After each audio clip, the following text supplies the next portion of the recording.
I am not someone who believes that having multiple armed guards in every school is something that will enhance the learning environment. And that's our first responsibility inside a school, is the learning environment. You don't want to make this an armed camp for kids. I don't think that's a positive example for children. We should be able to figure out some other ways to enhance safety. New Jersey Governor Chris Christie, my next guest, says armed guards are exactly what America's schools need next.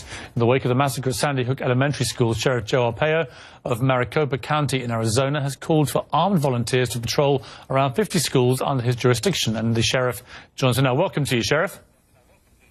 How you doing, Piers? Explain to me why you believe that the answer to these gun massacres is to have a lot more guns. Well, you know, I'm not going to get into that. We have many, many laws pertaining to guns already. We ought to enforce those laws. But I'm taking immediate action.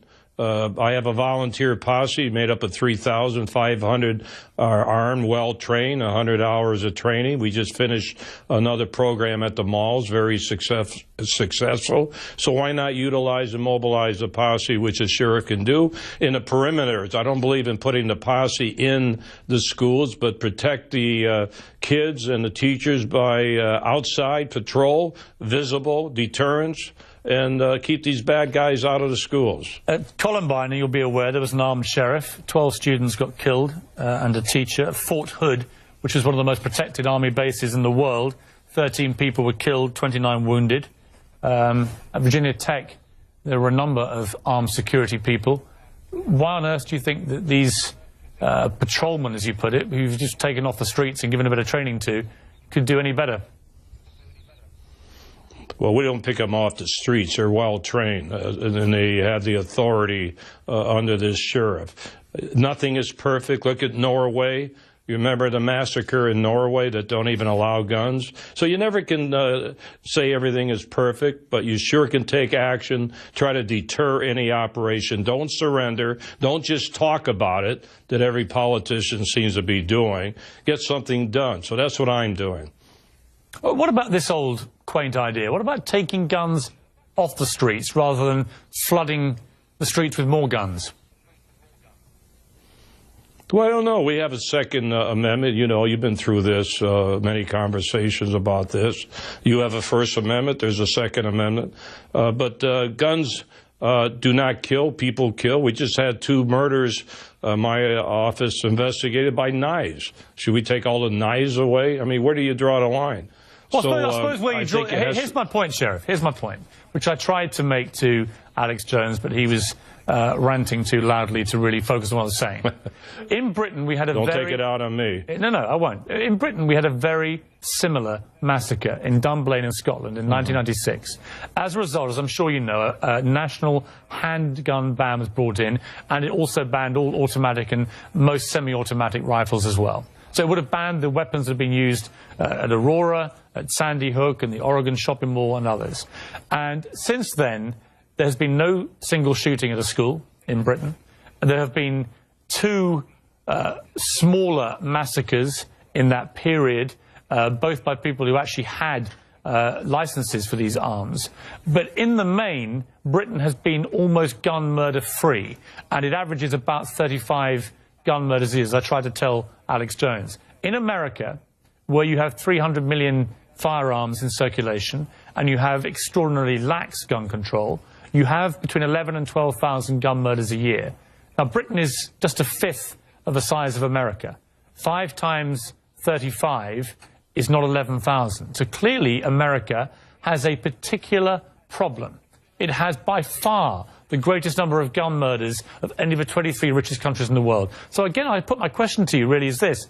Why do people keep propagating a myth that more guns means less gun murder? Yeah, but Piers, why are you comparing your country with the United States? I believe we have 350 million people that live in this country. I was in London, for your information. I spent a week with BBC. They were following me around on how we operate our jails, but I brought up the gun issue. The media didn't even want to address the gun issue when I said the bobbies should be armed too, because things are changing in England.